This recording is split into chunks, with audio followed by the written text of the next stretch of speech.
Marvel's Midnight Suns delayed to 2022. Netflix's gaming service out now. Take-Two preparing for major releases. And Honor of Kings World soon to be a AAA action title. All on this episode of the Bleep Bloop podcast.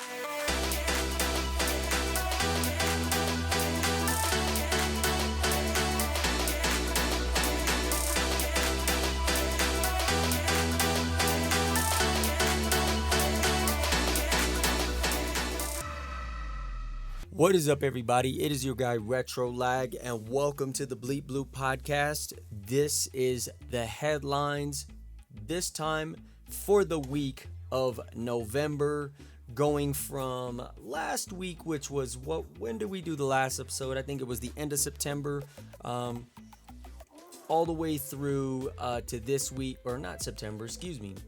I think the last episode we did was either on the 1st of the month or the 31st of October. In any case, it's Sunday the 7th. There was a bunch of headlines that popped up this week, but we're going to look at 4 very specific headlines. Real quick, I just want to say, if this is your first time coming to the podcast, thank you for coming through. Make sure you like and subscribe, share it with your friends. You can listen to it on pretty much any podcasting hosting service you can find.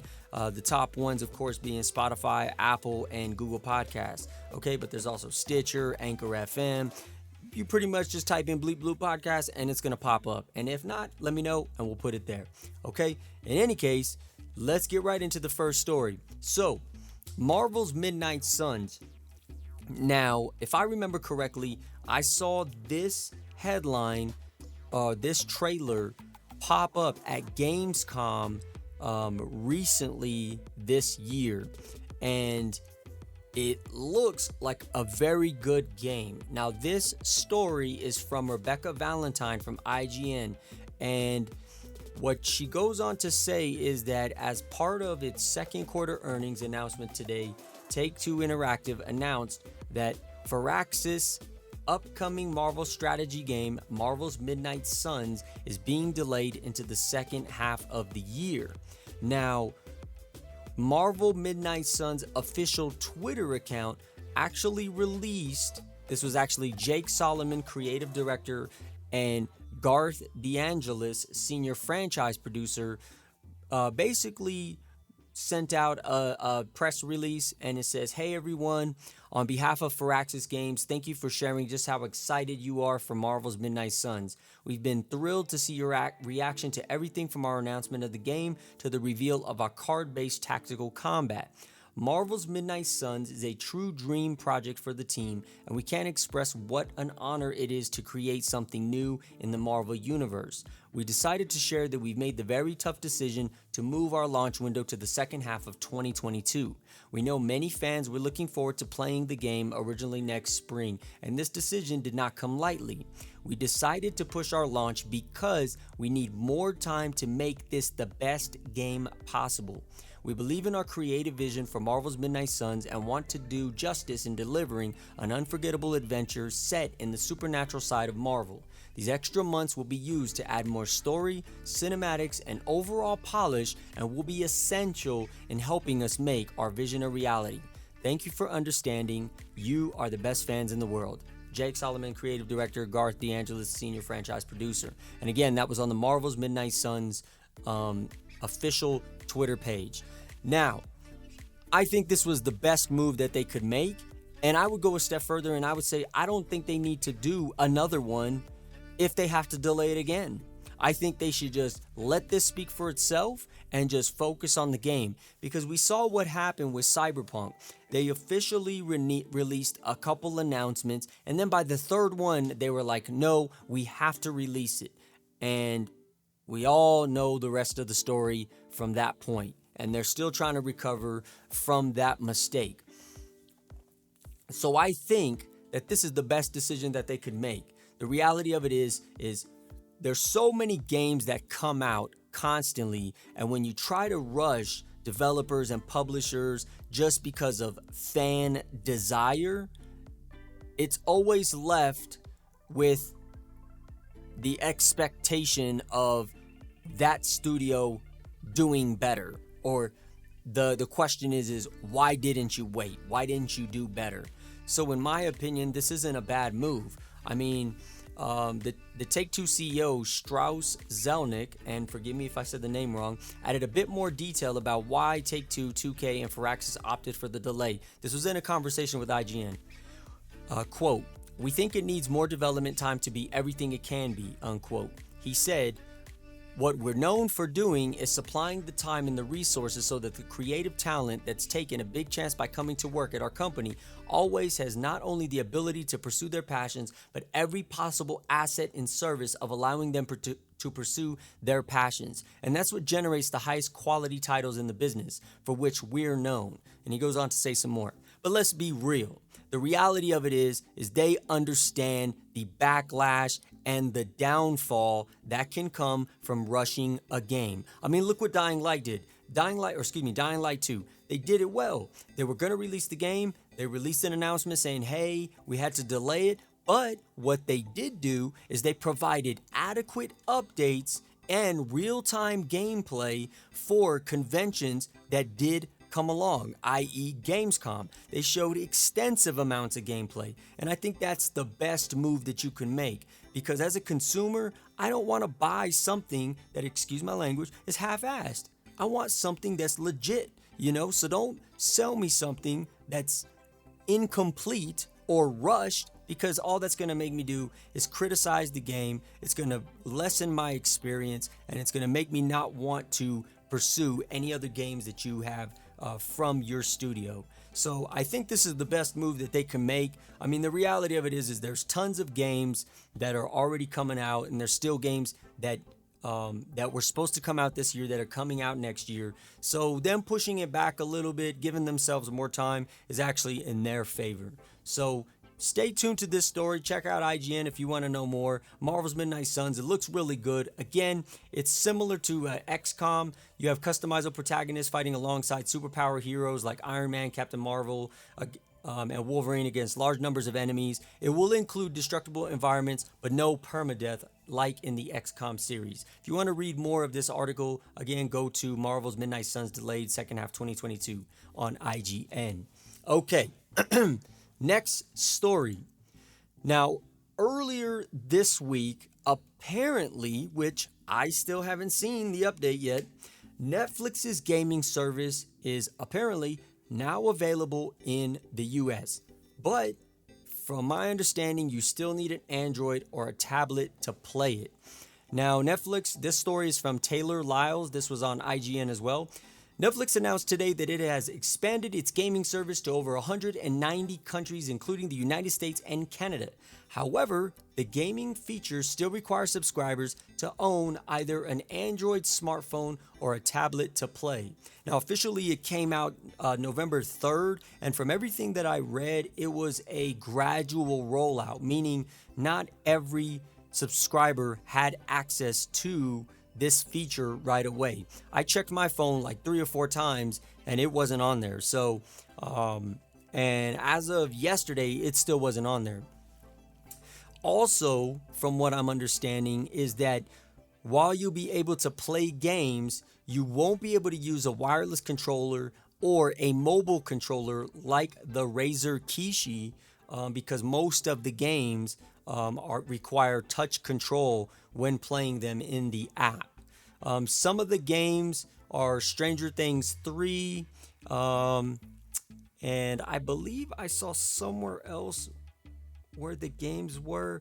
I'll have to get back to you on it, but I know that they're probably going to be expanding their stable to more games as the service improves. But really the key thing is where is the service? Because at the time of recording this podcast and looking on my phone, I do not see the mobile games option in my Netflix app.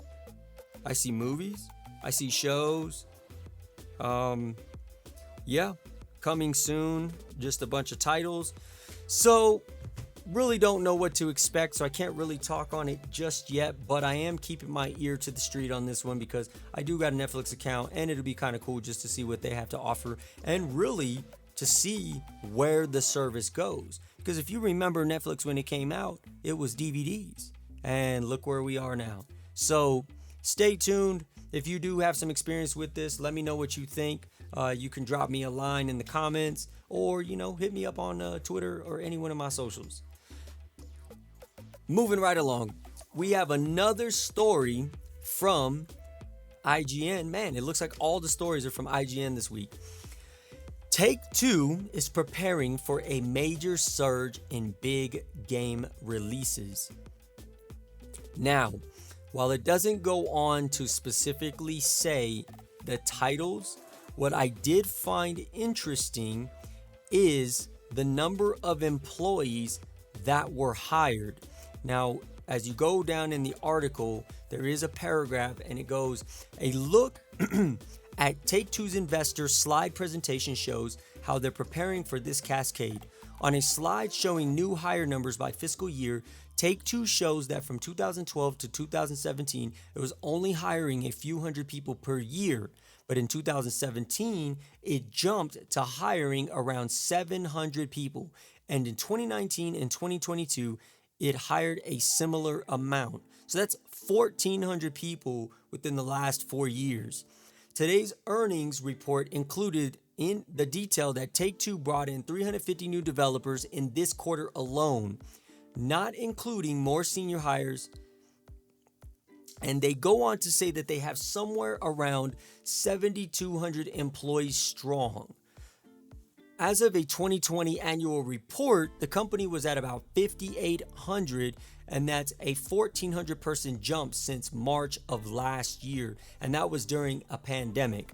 Now, they also go on to talk about how GTA 5 has been selling lots and lots of copies of the game, along with Red Dead Redemption and NBA 2K22. And really what it just goes on to really tell you is, we just talked about Midnight Suns. Tiny Tina's Wonderlands is coming out. There's rumors of the GTA 6 game, and the GTA Trilogy Definitive Edition is coming out as well. And if I'm not mistaken, I think I saw somewhere that there's an article about Red Dead Redemption getting a remaster. So if you look at the announcement time frame of GTA Trilogy to release, it's only been a few months. So if we're already seeing rumors of a Red Dead remaster, the original, then I would guess that within the next 3 to 4 months, maybe 5 at the most, let's just say 6, Red Dead Redemption 2 Remaster is going to come out, which really sets up, second, third quarter of 2022. So by fourth quarter of next year, maybe there's an official announcement for GTA 6 coming in 2023, if not 2024.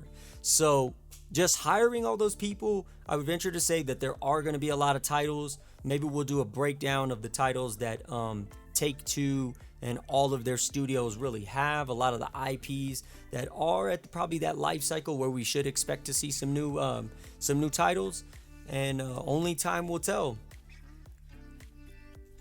The last story. So this one right here is one that I wasn't really expecting to talk about, but I figured I'd touch on it because if it's popular somewhere else, there's a good possibility that it's going to be popular here. So Honor of Kings World is a game that apparently is a very popular Chinese MOBA that is going to soon be a AAA title. Now, Tencent and Teamy Studio Group have announced Honor of Kings World, an open world game that features vibrant, colorful graphics and cool monster fights, is going to be coming as a AAA title. Apparently, it averages about 100 million daily users, and it's one of the biggest games in the world, but it's largely unheard of in the West. But the Teamy Studio Group plans to bring Honor of Kings to the rest of the world. But this time it's reimagined as a AAA action RPG. So, I find it interesting that you had Tales of Arise, which really made a splash. You got Star Ocean, The Divine Force, and then you got this game being announced. So are we just seeing a huge resurgence of JRPGs and RPGs, just games and IPs that are very successful overseas, and Tencent and the Asian studios are really trying to make a play on expanding their portfolio into the Western world?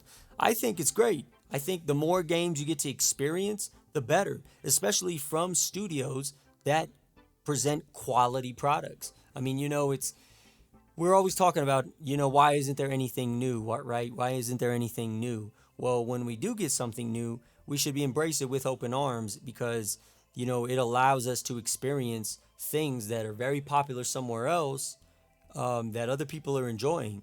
So, you got to really take advantage of that. So that's why I wanted to share this story. The game may be in development at Timi's new Montreal studio, which recently announced that it's working on a AAA open-world, service-focused video game for players to explore across multi-platforms.